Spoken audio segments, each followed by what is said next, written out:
Well, what is the next generation of electric vehicle going to look like? What are the opportunities? Because we're really 10 years into a journey. Automotive has been making cars for 100 years, so I think over the next 10 years we're going to see some really surprising step changes.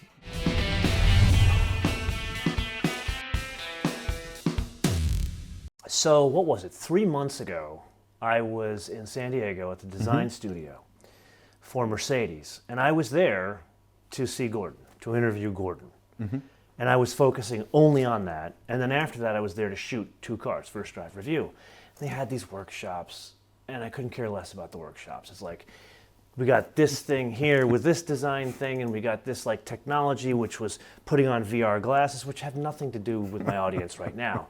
So I'm kind of floating around. I'm walking from workshop to workshop, and then I see this guy with this British accent, and he's got this pancake. And I stopped and listened, and the ball dropped.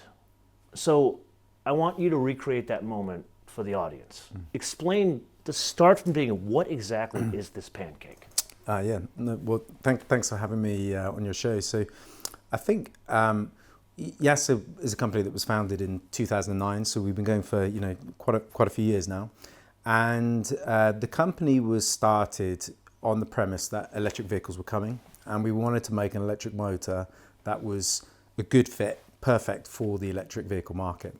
So, and this work was founded on a PhD that I did back in 2006, and the target was to make something lighter and smaller and efficient, something that we could manufacture at low cost, because up until that point, 99.9% of the electric motors used in cars were radial motors. So if you looked... and what is that for the uninitiated? What is a radial motor? So a radial motor is one where you have the rotating part, the rotor in the center, and on the outside you have the stator, and the flux travels radially, and hence the name radial flux. And my PhD really took the initiative to look at, well, are there any other topologies, any other types of motors that could reduce weight, in particular, improve efficiency? And so this led to an interest in axial flux motors. They're sometimes called pancake motors because they're very axially narrow. The nice bit of serendipity or good fortune was very near the start of my PhD, stumbled into this fascinating topology or type of axial flux motor we called it the YASA topology, which basically stands for yokeless and segmented armature. And you can kind of see that here.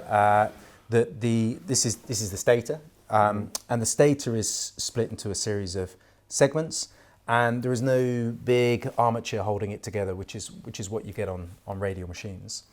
Now the beauty of this is, I mean, you can pick this up. I was blown away at the weight of this. This is 250 horsepower, 5 kilo stator. If you were to do the same with a radial machine, you'd be picking up something that was more like 30 or 40 kilograms. It would probably landed on my foot. It would not sit comfortably on this table.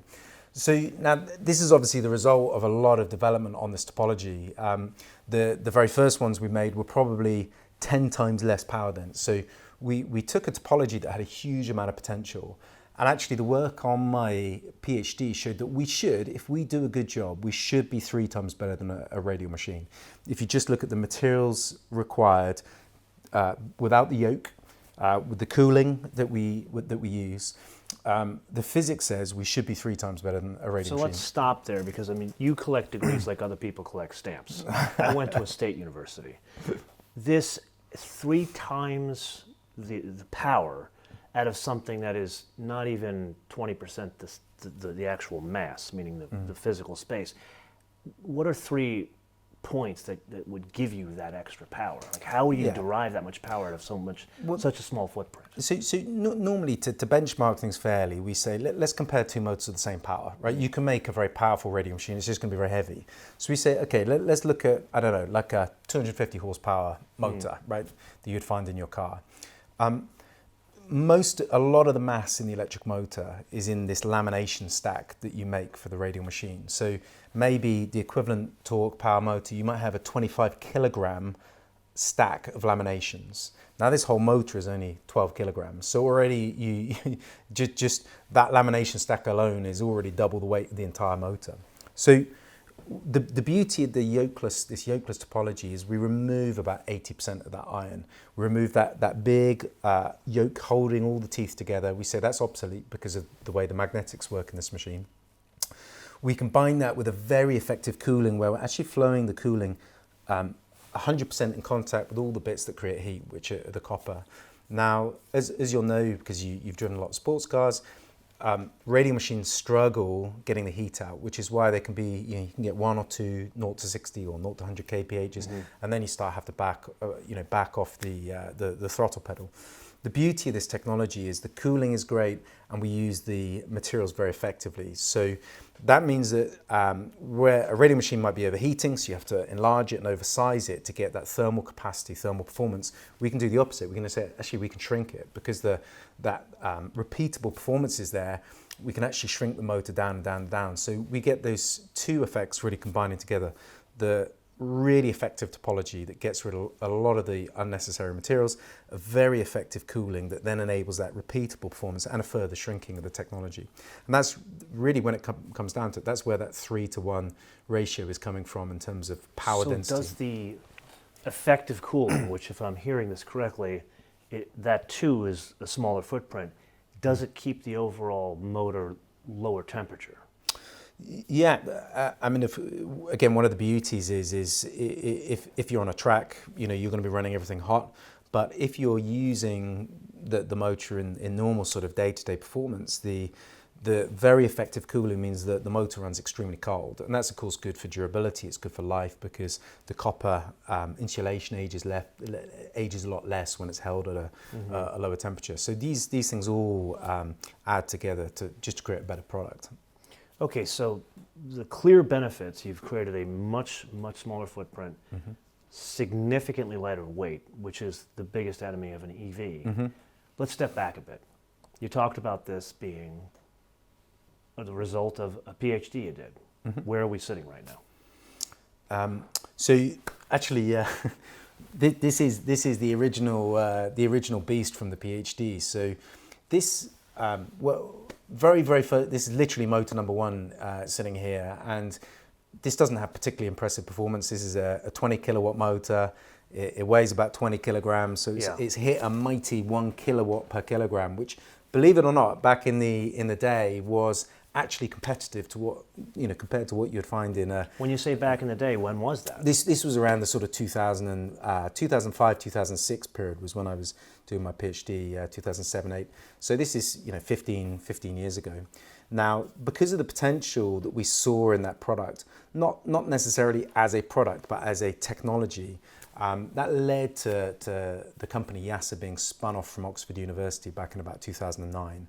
And really, that then enabled us to start developing our first proper products. And we spent probably about 5 or 6 years going from a 1 kilowatt per kilogram product up to maybe about 7 kilowatts per kilogram. And then that led to us winning our first automotive programs where we were being specified on mostly high-performance hybrid supercars. Okay, so let's not jump ahead, because you're jumping over a lot of stuff here. It's important, and I think is the fascinating part of your story. So you did your PhD at Oxford, and we're sitting just outside of the Oxford campus now. What's the process when you say us and we? There's a lot of that royal we when you were talking about the technology. At what point did it go from a student creating this thing that looks like something from the movie Short Circuit to you had other people involved and getting investors, I'm assuming? Yeah, there was a very interesting journey around the 2008-2009 era when there really weren't many electric cars you could buy. It was after the EV1, it was before Nissan Leaf, before the Leaf and the Volt. Tesla was just sort of coming out with the Roadster, that kind of era. And so it was, as you can imagine, it was very hard to get investors interested in electric vehicle technology because they're just like, what is this market you're talking about? Coupled with that, if you talk to investors about wanting to invest in automotive, back in 2005, 2009, this was a market which they saw as very low margin, very commoditized. No one makes any money. In fact, all the tier ones and suppliers have huge trouble in that industry. So the investment community wasn't really very interested, but we managed to persuade an initial investor by saying, well, we could also look at other markets like marine or industrial. And that's what we really did for those first few years, was look for any market that needed an electric motor. We also got to do some fun projects, like we did things like a land speed record vehicle.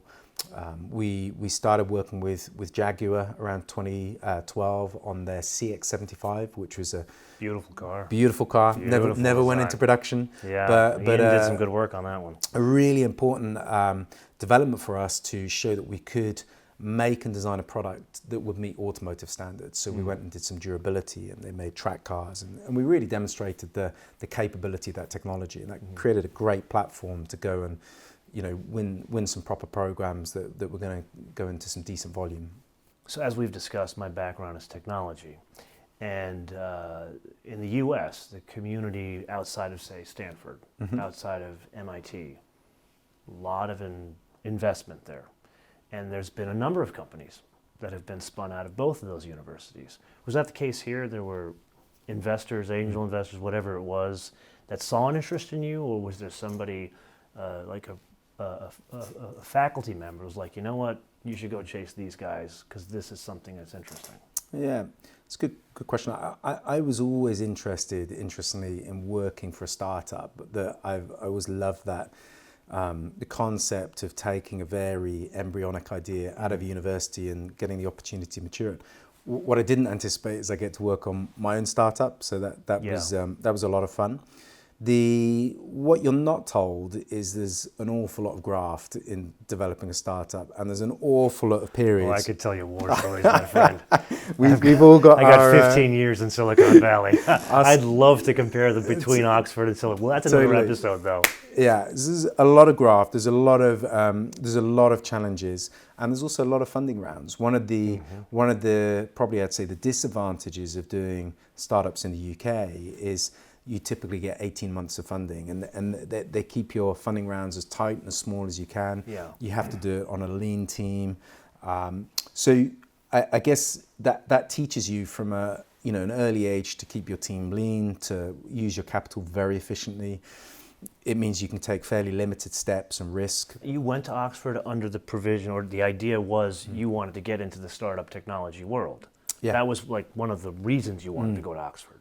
Yeah, absolutely. It was always interested in engineering. So I've got some engineers in my family. So I always loved the idea of being an engineer.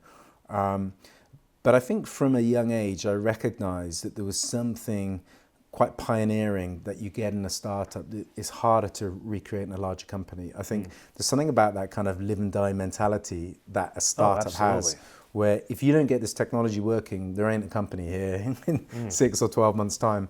And that creates, I think, a pressure, but that necessity, as we know, is the mother of invention. And so that pressure, that necessity, and then actually creates an atmosphere where you're just like, we've just got to do it. We've got to solve these problems. And I think in bigger companies, of course, you can create some of that atmosphere, but it's just too easy to give up. As my old boss used to say, stay hungry, stay foolish. Yeah, absolutely. Yeah, so you probably stayed hungry a long time. Yeah, a long time. So at what point was there a team? At what point, what did it go from I to the royal we?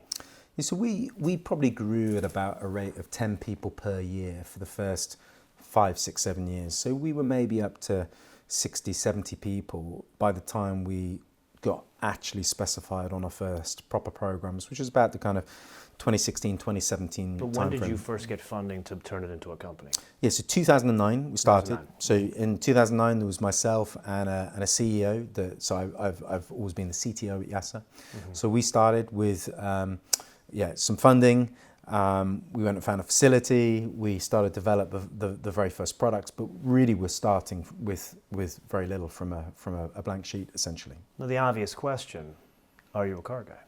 I love cars. I mean, I would say I've never been probably a petrol head, which is actually my interest. Is the reason why I got into electric motors was because I was interested in electric cars. Very, very So you simple. don't got a 190 Cosworth sitting at home. No, sadly not. No. We are two electric car families, so I've had this intrinsic interest in this question. Why are there no electric cars? And of course that question is being answered now because we know why there were no electric cars.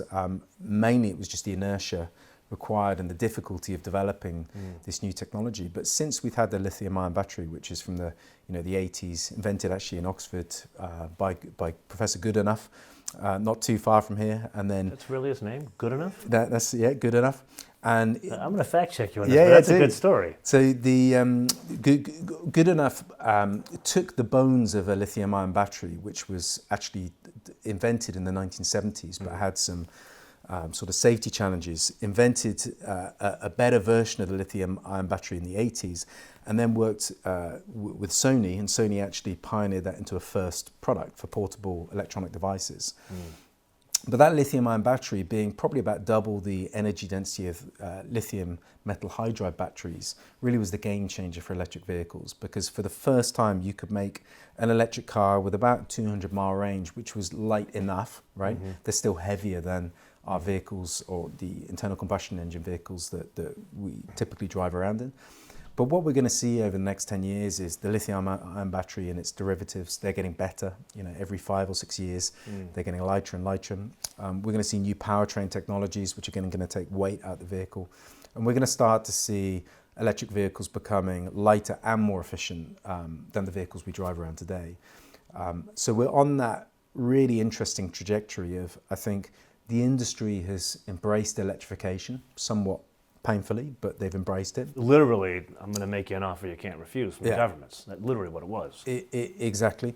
But there's a strange thing about being single-minded, a bit like we just spoke about in the startup culture. When you've made a decision to go and do something and you say, right, this is our direction, the automotive industry has incredibly deep pockets to invest in battery technology, to invest in powertrain technology. And we're just going to see every year new cars come out with better range, better performance. So let's step back. Let's go back to 2006 Yeah. when you are a young student in Oxford and you are hungry and foolish. Probably still foolish now, which is probably a good thing. Was there a process when you looked at this, where you looked at the ecosystem of electrification in the car world, where the way I see it, you could do this, you could be within the motor, the propulsion system, you could be in the energy storage, so dealing with the battery, or you could go further up the food chain, get into the infrastructure, or further up the food chain from there and go to the grid. Was there a decision process for you as an engineer, as someone who wanted to be in the startup world? How do I get involved? Was it like motors or infrastructure? Or it was only motors because I like motors? Well, it's a bizarre story because my project at university, just as I was getting interested in electric cars, was to look at inductive charging. And so I actually developed, at the end of my university degree, an inductive charger that would charge over a 1 centimeter gap. So just 100 watts. And the dream was we're going to... And this is in 2006 you did this? 2004 was the end of my degree. And the dream was to dig up all of the roads in the country, especially the motorways, and bury these induction chargers along every motorway in the country so that you could drive your electric vehicle that only had a 50-mile range, but you didn't care because you drove along and you charged as you were driving. Now, the naive part of me didn't realize that digging up roads is actually probably harder than building an entire infrastructure for batteries and electrification. So, how long does it take to do any construction in the UK? It's worse than the mob-run places in New York. I mean, come on. But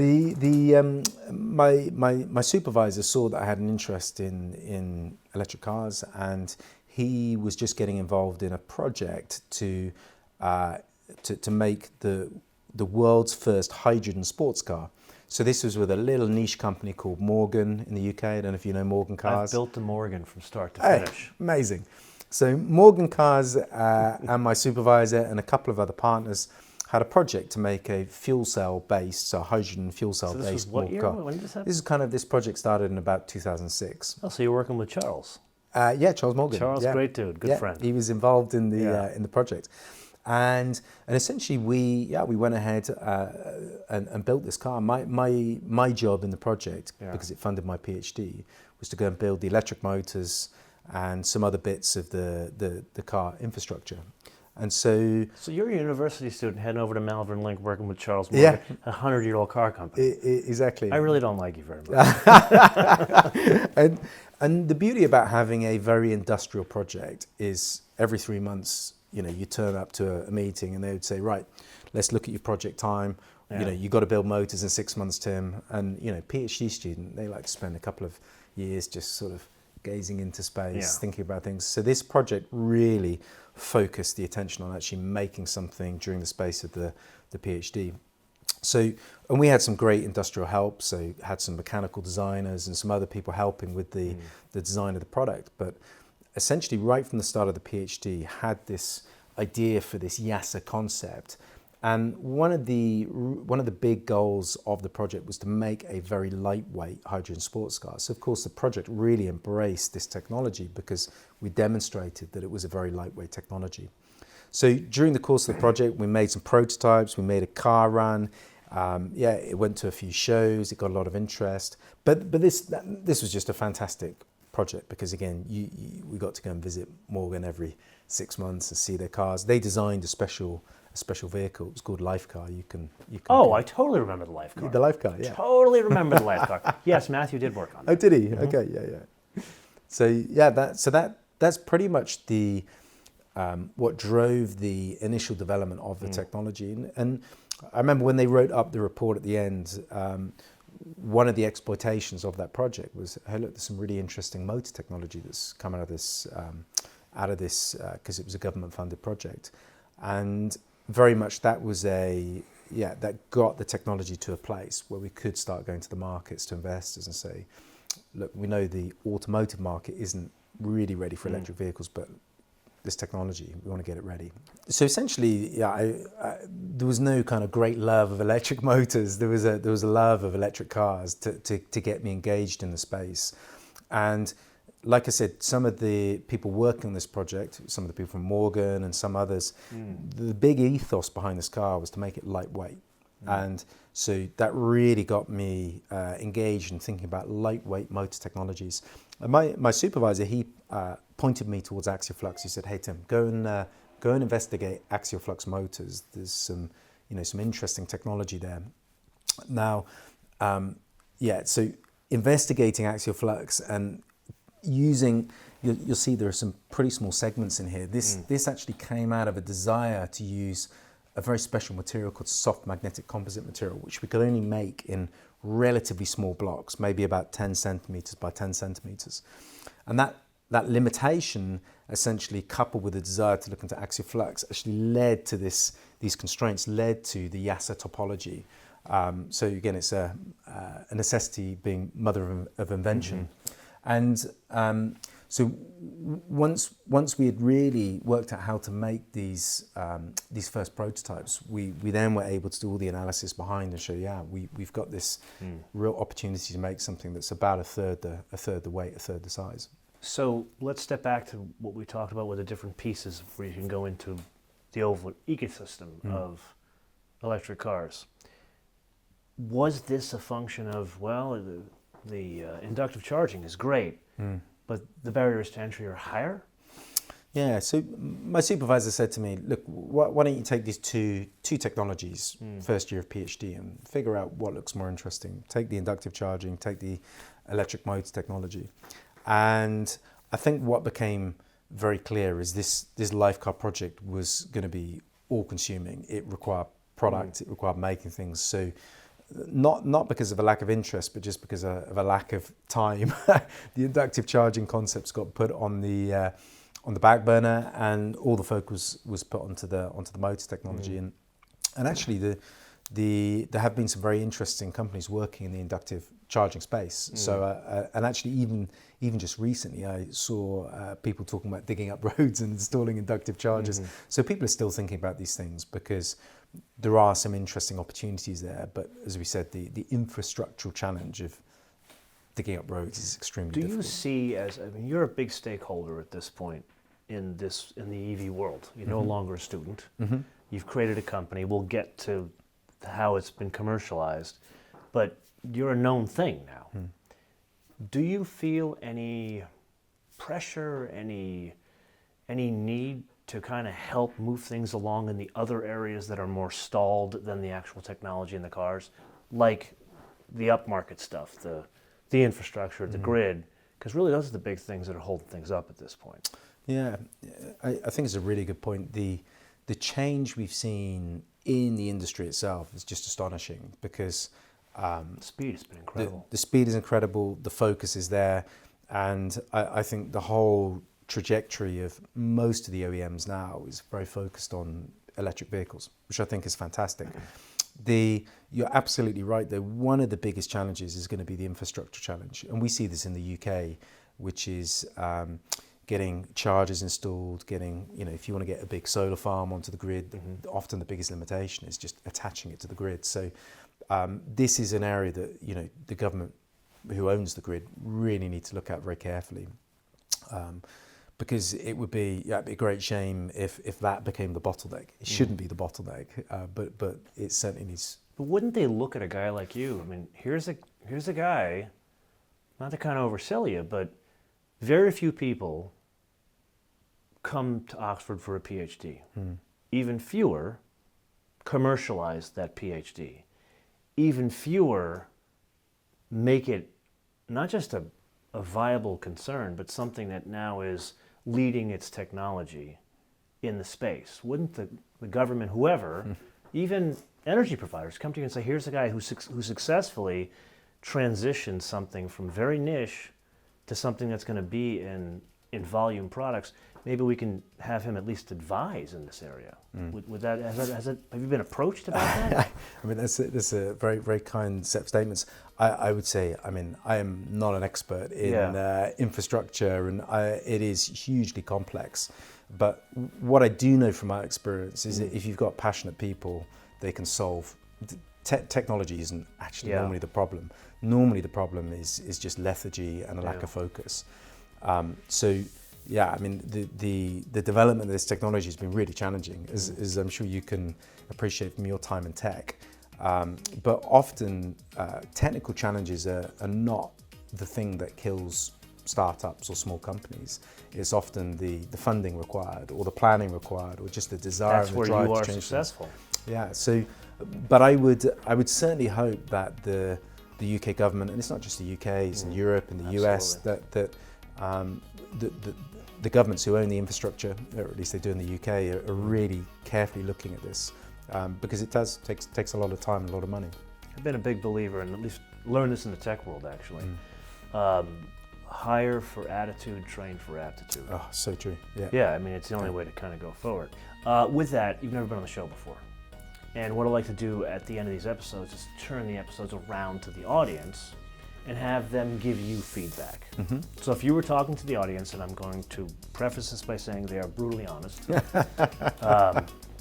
what kind of feedback would you want from them about YASA, where you're going, what they want to see? What would you want to hear about?